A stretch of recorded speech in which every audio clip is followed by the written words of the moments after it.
大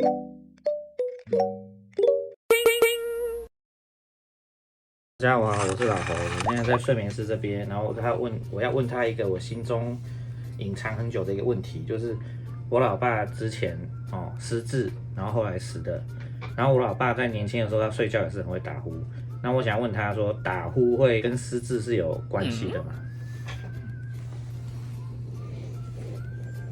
各位好哈，我是睡眠技师啊哈。那个打呼跟失智有没有关联？它其实有很高的相关性。那为什么这样讲哦？你只要打呼，就有可能有睡眠呼吸中止。那睡眠呼吸中止呢，它的那个睡眠品质就会变得很糟。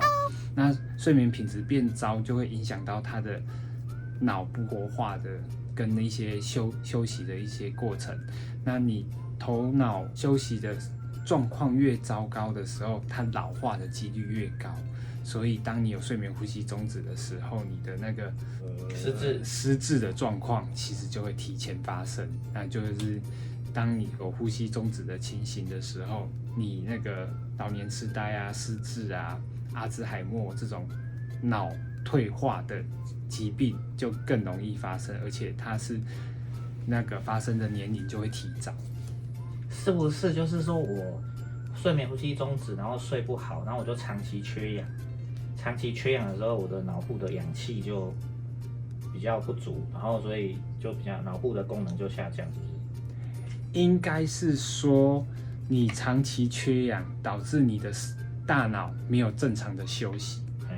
嘿，那一般人好好的睡眠，他可以休息到6到8个小时啊。然后你的晚上的休息没有办法持续这么长，你会一直被中断掉。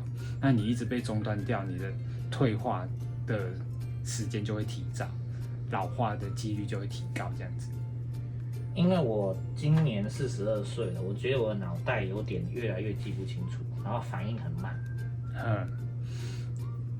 这个回答老侯，你说你最近有开始在戴那个，就戴1个礼拜而已，戴1个礼拜的呼吸器。那我会建议你再持续的接受这样子的治疗，你再过1个月回来，你再去看你的那个记忆力啊，你会觉得应该是有某种程度上的改善。